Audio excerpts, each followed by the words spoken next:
नमस्कार दोस्तों, पाथफाइंडर में आप सभी का स्वागत है। मेरा नाम है डॉक्टर महिपाल सिंह राठौड़ और आज इस वीडियो में मैं आपके साथ चर्चा करूंगा अमेरिका में हुए एक प्राकृतिक चमत्कार के बारे में। जी हाँ, इसको मैं एक चमत्कार ही कहूंगा क्योंकि 8 दशक बाद कैलिफोर्निया राज्य में एक ट्रॉपिकल साइक्लोन देखा गया है और इसने अमेरिका के इस रेगिस्तानी इलाके में बाढ़ और बारिश लाकर रख दी है। तो इस तूफान का नाम है ट्रॉपिकल स्टॉर्म हिलेरी और इसने मेक्सिको और कैलिफोर्निया में काफी तबाही मचाई है। आगे बढ़ने से पहले पाथफाइंडर चैनल को सब्सक्राइब करना ना भूलें और अगर आप एक यूपीएससी एस्पिरेंट हैं तो देश का सबसे अफोर्डेबल यूपीएससी कोर्स हम यानी कि पाथफाइंडर की टीम आपके लिए लेकर आए हैं। 2024 के लिए हमारा आखिरी उड़ान बैच आ रहा है 1 सितंबर से। उड़ान एक्स बैच आप केवल 8,420 रुपीज़ में ज्वाइन कर सकते हैं। इस पर हम अभी 20% डिस्काउंट दे रहे हैं। अगर आप महिपाल कोड का इस्तेमाल करेंगे तो आपको ये डिस्काउंट मिल जाएगा। कोर्स को ज्वाइन कैसे करना है, नीचे लिंक दिया गया है पहले कमेंट में, उस पर क्लिक करना है आपको। अगर बैच की कोई भी जानकारी आपको चाहिए, लिंक पे क्लिक करने के बाद भी कोई समस्या आ रही है तो आप हमारे फोन नंबर पे कॉल कर सकते हैं। The number is 959500008800। इस फोन नंबर पे आप कॉल करिए शाम की 7 बजे तक और आपकी सारी प्रॉब्लम्स को यहाँ पर सॉल्व कर दिया जाएगा। अब इस कोर्स में कौन पढ़ा रहा है, क्या पढ़ा रहा है, कैसे पढ़ाया जा रहा है, अगर आप ये देखना चाहते हैं तो पाथफाइंडर चैनल पर सबसे ऊपर आपको प्लेलिस्ट मिलेगी डेमो सेशंस की, उसे जरूर देखिए। हमने अभी एक पाथफाइंडर पास लॉन्च किया है। इसमें आप हमारे जीएस कोर्स, ऑप्शनल के बैचेस, हिंदी इंग्लिश बैच, सारे बैचेस को एक्सेस कर सकते हैं। कोई भी पाथफाइंडर का कोर्स अगर आता है उसको आप भविष्य में भी एक्सेस कर पाएंगे यूजिंग दिस पाथफाइंडर पास। तो अगर आप जीएस और ऑप्शनल दोनों का सब्सक्रिप्शन लेने वाले थे तो उससे बेटर है कि आप पाथफाइंडर पास ले लीजिए। अभी इनॉग्रल प्राइस इसका हमने 20,000 रुपीज रखा है। Again this price will be after using the code Mahipal. और कोई समस्या है तो फोन नंबर यहाँ पर स्क्रीन पर लिखा हुआ है। इसके साथ ही भारत के सबसे अफोर्डेबल ऑप्शनल कोर्सेज भी हमने लॉन्च कर दिए हैं। तो पीएसआईआर, ज्योग्राफी और हिस्ट्री ऑलरेडी स्टार्ट हो चुके हैं, रिसेंटली स्टार्ट हुआ है, अभी भी आप ज्वाइन कर सकते हैं। और इसमें एंथ्रोपोलॉजी स्टार्ट हो रहा है 1 सितंबर से। इनके भी लिंक आपको नीचे कमेंट में मिल जाएंगे। ये हमारा कॉम्बो सब्सक्रिप्शन है, लेकिन बेटर ये है कि आप पाथफाइंडर पास को ले लीजिए। ये हमारी टीम है जो आपको पढ़ाती है पाथफाइंडर यूट्यूब चैनल पर भी, और यही टीम आपको लाइव कोर्सेज में भी पढ़ाएगी। Now coming to this hurricane Hilary. तो हिलेरी एक पोस्ट ट्रॉपिकल साइक्लोन है जो अभी साउथ वेस्टर्न यूनाइटेड स्टेट्स के ऊपर है। अभी जब तक आप वीडियो देख रहे होंगे तब तक मोस्ट प्रोबेबली ये यूएस को क्रॉस करके कनाडा में एक छोटा सा डिप्रेशन बन के रह गया होगा। तो ये पैसिफिक ओशन में इस सीजन का 8वां नेम्ड स्टॉर्म है, यानी कि 8 बड़े तूफान आ चुके हैं जिनको नाम दिए गए हैं, जिनमें छठा ये हरिकेन है और 4th मेजर हरिकेन है। तो इस साल का पैसिफिक हरिकेन सीजन काफी बिजी रहा है। कुछ दिन पहले मैंने डॉक्सूरी साइक्लोन पर भी एक वीडियो बनाया था, उसमें भी मैंने आपको बताया था कि जो पैसिफिक ओशन में जापान वाली साइड है वहां पर भी इस साल बहुत सारे हरिकेन्स आए हैं। तो देखिए, यूपीएससी प्रीलिम्स में आपसे नाम पूछे जा सकते हैं।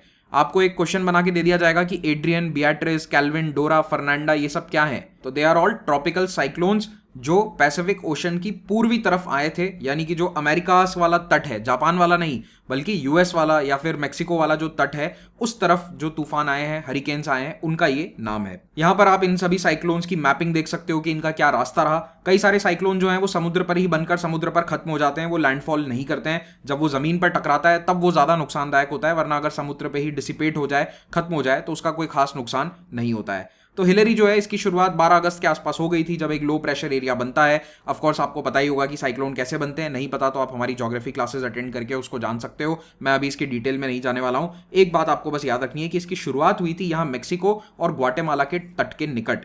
तो ये जो एरिया है पैसिफिक ओशन का which is near to Guatemala और सेंट्रल अमेरिका, ये यहां से बनते बनते बनते इधर गया है और इसने लैंडफॉल किया नियर बाहा कैलिफोर्निया। तो इसको एरिया को हम कहते हैं बाहा। ये जे जो है ह की तरह प्रोनाउंस होता है क्योंकि स्पेनिश भाषा है। तो ये कैलिफोर्निया है जो मेक्सिको में आता है। तो अगर आपने कभी कैलिफोर्निया का मैप देखा होगा यूएस के नक्शे पर तो ऐसा कुछ कैलिफोर्निया नजर आता है, लेकिन कैलिफोर्निया का एक हिस्सा यहाँ मेक्सिको में भी है। सो दिस एरिया जो अभी मैं शेड कर रहा हूँ इसको हम कहते हैं बाहा कैलिफोर्निया। तो ये जो एरिया है यहाँ पर लैंडफॉल हुआ, उसके बाद ये अमेरिका के अंदर एंटर हो जाता है। तो यूएस मेक्सिको बॉर्डर के आसपास ये टकराता है जमीन से, और जब ये टकराने वाला था उस समय तक ये कैटेगरी 4 स्ट्रेंथ का हरिकेन था, विच इज वेरी स्ट्रॉन्ग।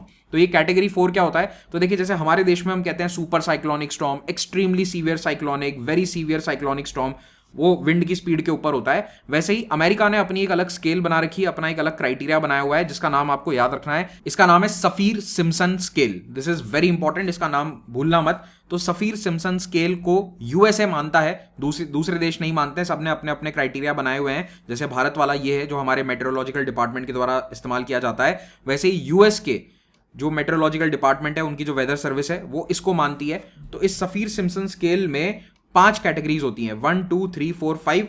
तो अगर कैटेगरी 5 का हरिकेन हम कह रहे हैं तो उसमें 250 किलोमीटर प्रति घंटे की रफ्तार से ज्यादा की हवाएं चल रही होंगी। अगर 210 से 251 के बीच में तो कैटेगरी 4 है।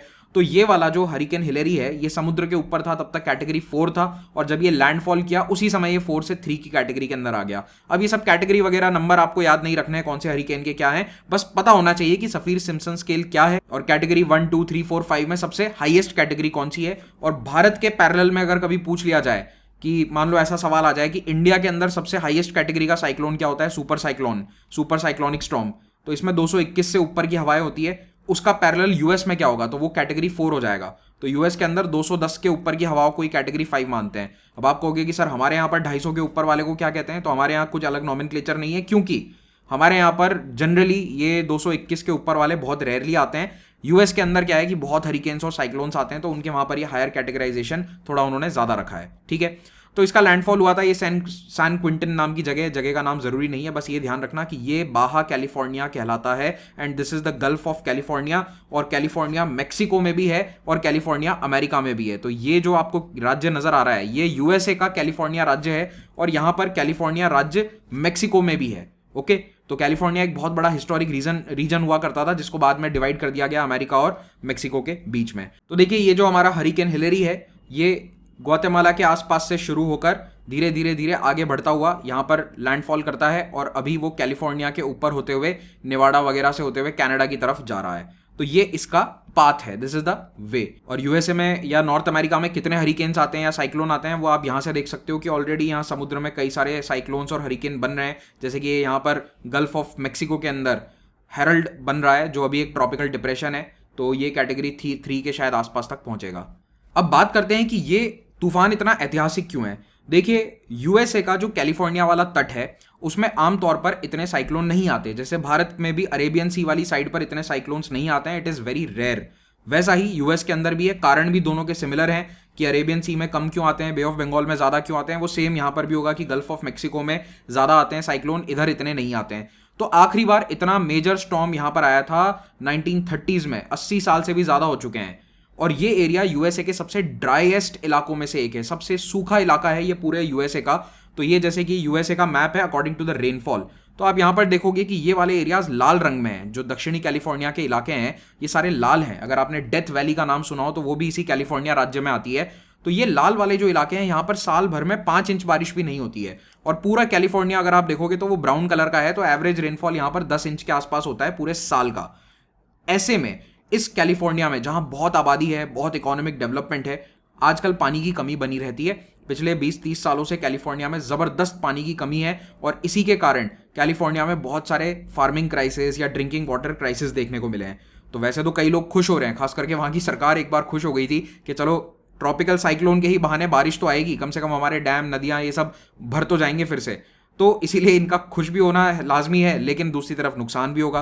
तो देखिए आखिरी बार 1939 में इतना बड़ा ट्रॉपिकल स्टॉर्म आया था यहाँ पर और उसके बाद से इतना बड़ा स्टॉर्म नहीं आया है। हाँ 97 के आसपास कुछ छोटे मोटे लेवल 1 वाले जो हैं वो हिट करे थे, लेकिन उसमें कोई खास बारिश नहीं हुई थी। तो ये 1939 के बाद से 84 ईयर्स के बाद से इतना बड़ा हरिकेन आया है और उसके पहले 1858 में आया था और तब इतने अच्छे से रिकॉर्ड्स नहीं रखे जाते थे। लेकिन जो पब्लिक रिकॉर्ड्स अवेलेबल हैं उनसे हमें पता चलता है कि 1858, फिर 1939 और अब 2023। तो आप देख लो कि यहाँ पर कभी 70-80 सालों में इतना बड़ा तूफान आता है, तो इसीलिए ये इतना ऐतिहासिक तूफान माना जा रहा है। और एक और प्रॉब्लम हो जाती है, जब देखिए आप तैयार हैं रेनफॉल के लिए, साइक्लोन के लिए, तो आपकी स्ट्रैटेजी, आपका इंफ्रास्ट्रक्चर अलग होता है।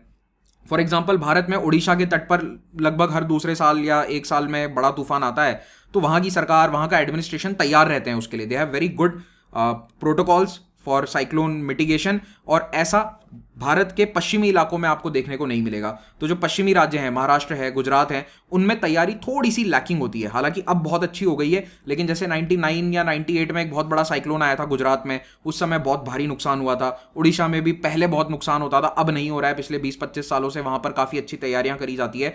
तो कुल मिलाकर जहां पर ज्यादा साइक्लोन आता है वहां के लोग, वहां का प्रशासन, सरकार पहले से तैयार होते हैं। कैलिफोर्निया वाले इतने तैयार नहीं रहते हैं क्योंकि ये सूखे के आदी हैं, बारिश के इतने आदी नहीं हैं। तो कैलिफोर्निया के अंदर बहुत भारी पानी का भराव देखा गया है, कई जगह जल भराव, लोगों के घर डूब गए, बाढ़ आ रही है। ऐसे सीन्स देखने को मिल रहे हैं जहां देखिए रेगिस्तान के बीच में यहाँ पर पानी की नदियां बह रही है, हाईवे डूब चुके हैं। एक शहर है वहां का पाम स्प्रिंग्स, वहां पर आज दिन तक की मैक्सिमम बारिश रिकॉर्ड करी गई है। और रेगिस्तान में एक और प्रॉब्लम होती है, जिसे हम कहते हैं डेब्री फ्लो। तो ये डेब्री फ्लो काफ़ी इंपॉर्टेंट होता है। क्या होता है कि देखिए बारिश जब होती है तो मान लीजिए कहीं भूस्खलन हो जाए या भूस्खलन जैसा कुछ हो जाए या मिट्टी बहकर चली जाए, तो उसमें वो मिट्टी, पेड़ पौधे, लकड़ियाँ, वो सब बहकर जब जाते हैं तो उसको कहते हैं डेब्री फ्लो। तो ये भी काफ़ी देखने को मिला है, जब नदी जो सूखी पड़ी है, कई सालों से सूखी नदी पड़ी है, उसके अंदर अचानक बाढ़ का पानी आ गया बारिश के कारण या साइक्लोन के कारण, तो वहां पर ये बड़ा बड़ा डेब्री फ्लो आता है और वो डेब्री फ्लो आकर सड़कों पर या शहरों के अंदर मिट्टी लेकर आ जाता है, जिससे पूरे शहर चोक हो जाते हैं। तो ये एक उदाहरण आप देख सकते हैं, जैसे कि यहाँ से बहकर मिट्टी आएगी जो पहाड़ों से या रेगिस्तान से भी आ सकती है और उसके कारण पूरे हाईवे, घर, ये सब नीचे कई बार दब भी जाते हैं, लोगों की मौत भी हो जाती है। तो ऐसे भी कई एग्जाम्पल अभी कैलिफोर्निया में देखने को मिल रहे हैं। ओके, तो पाम स्प्रिंग्स यहाँ पर है, लॉस एंजलिस, ये सारे शहरों के नाम आपने शायद सुने होंगे, लास वेगस। तो यहाँ से होता हुआ अब ये तूफान कनाडा की तरफ बढ़ चला है, जहाँ पर इसका इतना ज़्यादा नुकसान नहीं होने वाला है। अगेन मैं आपको बस ये बताना चाह रहा हूँ कि ये पूरा इलाका अमेरिका के सबसे या दुनिया के सबसे गर्म एरियाज में से है। डेथ वैली में दुनिया के हाईएस्ट टेम्परेचर्स रेगुलरली रिकॉर्ड किए जाते हैं और यहाँ पर भी बारिश हो गई। जहाँ सबसे कम बारिश होती है दुनिया में, वहाँ पर भी अच्छी खासी बारिश अभी देखने को मिल रही है।